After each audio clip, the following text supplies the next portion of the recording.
नमस्कार दोस्तों, बहुत बहुत स्वागत है आपका अपने चैनल एकलव्य स्टडी पॉइंट पे। और मेरा नाम है सचिन। आज की इस वीडियो में हम पढ़ने वाले हैं क्लास 11th की हिंदी और अंतरा बुक है। और आज की जो कविता है वो है हंसी की चोट, जिसके कवि हैं देव। ठीक है, इनके जो कवि हैं वो हैं देव और जो टॉपिक है आज की कविता का वो है हंसी की चोट। तो स्टार्ट करते हैं इंट्रोडक्शन से।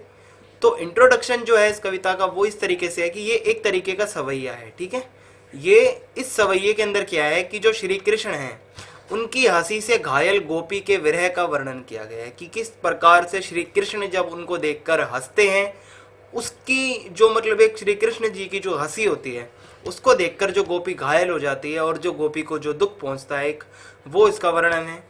और इस विरह के कारण उसके शरीर से एक एक तत्व निकलने लगा है कि वो श्री कृष्ण एक बार उन्हें देखकर हंसकर चले गए थे, उसके बाद से वो गोपी तरस गई है उन्हें वापस देखने को और उनके इंतजार में अब मतलब उनका शरीर जो है वो दिन प्रतिदिन कमजोर होता जा रहा है।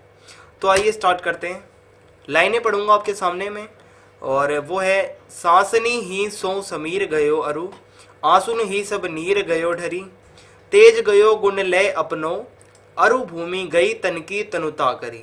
अब इसका मतलब क्या है कि कवि कहते हैं, जो कवि देव हैं वो कहते हैं कि जिस दिन से श्री कृष्ण ने गोपी के सामने से एक बार हंसते हुए मुख फेर कर चले गए, एक दिन क्या हुआ था कि जो श्री कृष्ण है वो गोपी के सामने से मतलब आते हैं और स्माइल देते हुए हंसते हुए वो वहां से चले जाते हैं मुंह फेर के। ठीक है, और उसी दिन से जो नायिका है, नायिका मतलब जो इसमें जो गोपी है वो दुखी हो जाती है उनके विरह में, उनसे अलग होकर।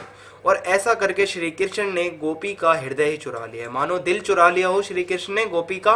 ऐसा करके कैसा कि एक बारी क्या हुआ, उनको देखकर स्माइल की और उनको मतलब देखकर और वो उसी समय मुंह जो होता है उनका जो फेस होता है वो मुंह मोड़कर मुंह फेर कर वहां से चले गए। तो इससे दुख तो पहुंचेगा ही।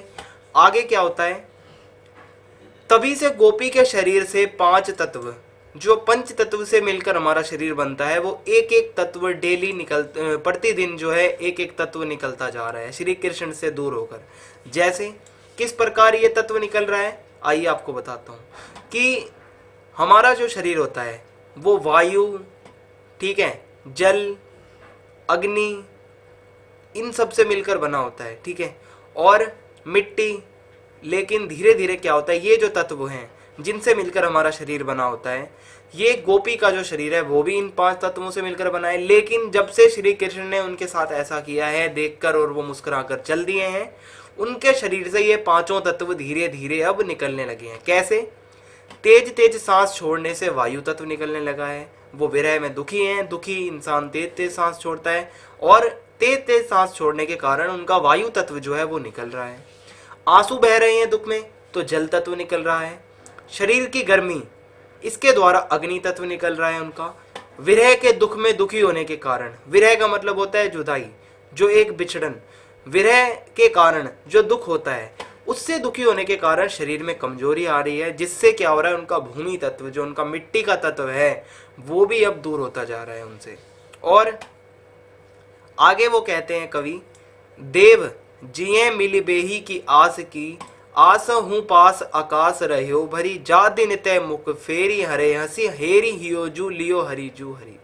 अब इसका क्या मतलब है, शायद आपको यहाँ से ना समझ आया हो, इसकी व्याख्या में आपको समझ आ जाएगा कि इतना सब होने पर गोपी जो है वो श्री कृष्ण से मिलने की आशा में आकाश तत्व को बनाए रखा है। ठीक है, एक तत्व अभी भी वो जिंदा है, आशा रूपी आकाश का तत्व।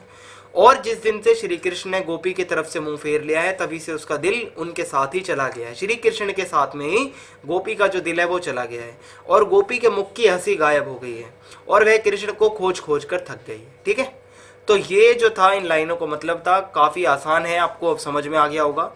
इसके विशेष के ऊपर अगर बात की जाए तो ये जो सवैया है ये मतलब ब्रिज भाषा में लिखा गया है, ब्रिज भाषा का इसमें सुंदर प्रयोग किया गया है और पूरे सवैये में अतिशयोक्ति अलंकार का खूब प्रयोग किया गया है। अतिशयोक्ति का मतलब होता है बढ़ा चढ़ाकर बातें लिखना, तो कुछ उस तरीके से यहाँ पर देखने को मिलता है। और इस सवैये में गीता है, संगीतात्मकता है, इसको गाया जा सकता है।